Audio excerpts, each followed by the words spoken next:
Mia suspected they would be round to pay her a visit at some point. Not the most convenient time, but hey, here they were. She opened the door to two young police officers, a well-built man with piercing blue eyes and jet black hair, mid-20s, and a slim and fit-looking woman, same age perhaps, with brown eyes and long mousy hair. The lady cop smiled and introduced herself and her colleague. Mia invited the pair in, and they all sat down in the living room. The male cop gave the room a detailed look-over as the female officer went into the reason for this little visit.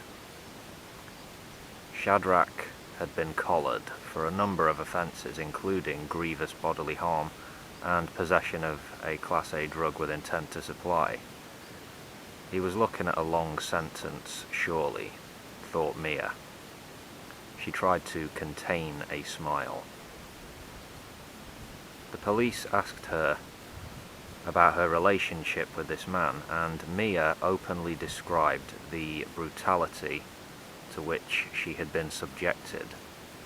None of this seemed to surprise the cops. These accounts they had heard before in one form or another. The bullying, the beatings, the dehumanization.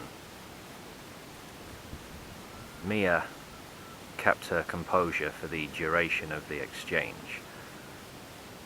The cops thanked her for a time and informed her that they may contact her again at some point. Maybe she would be a character witness at the bastard's trial, thought the brave sex worker. She closed the door, having seen the officers out, and breathed a sigh of relief. She went into the kitchen and snorted the line of coke she was about to indulge in before she was interrupted. Her left nostril and the back of her throat felt the burn, that familiar sting. Good job she didn't offer them a drink or usher them in here for any reason.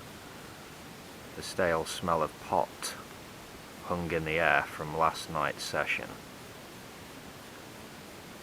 Mia felt happy and liberated. She texted Hazel, informing her that she was on her way over for tea and biscuits. Hazel answered after just a few minutes, confirming that she was free. When Mia arrived at Hazel's place, a small but well-kept apartment, they excitedly swapped stories about what they'd told the cops. Hazel had been visited earlier in the day, and like Mia, she didn't hold back.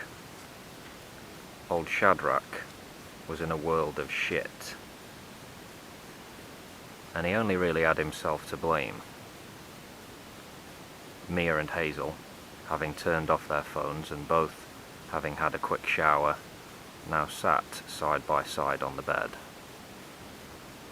They kissed, slowly, tenderly.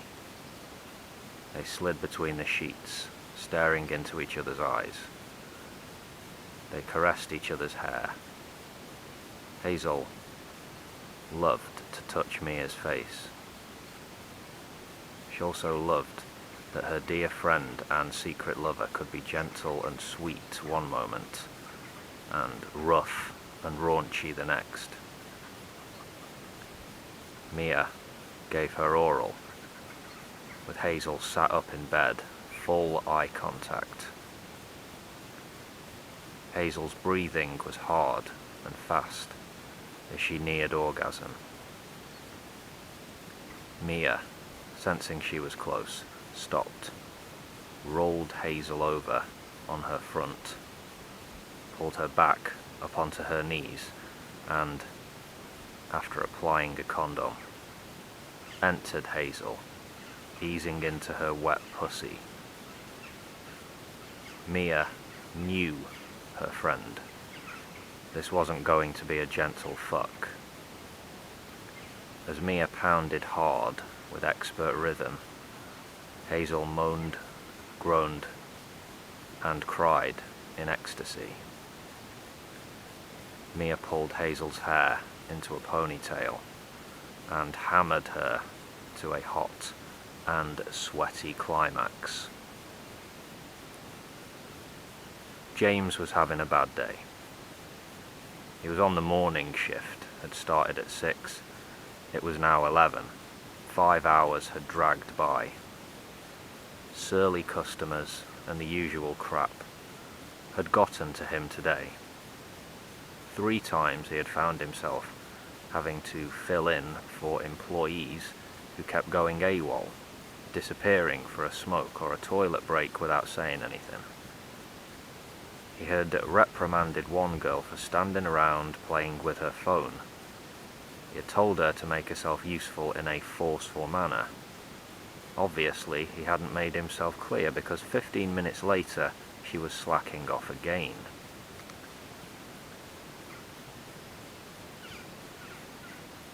This was a shit day. Lazy young people who don't listen or do as they're told, miserable old fuckers asking him stupid questions, passive-aggressive tossers who can't wait in a queue for all of 3 minutes without feeling as if they've somehow been victimized. James retreated to his little office at the back of the depot. He closed the door, drew the little curtain, sat down, and pulled out his hip flask.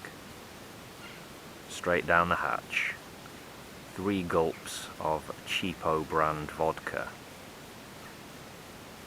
He leaned back in his chair and stared at the chewing gum white ceiling.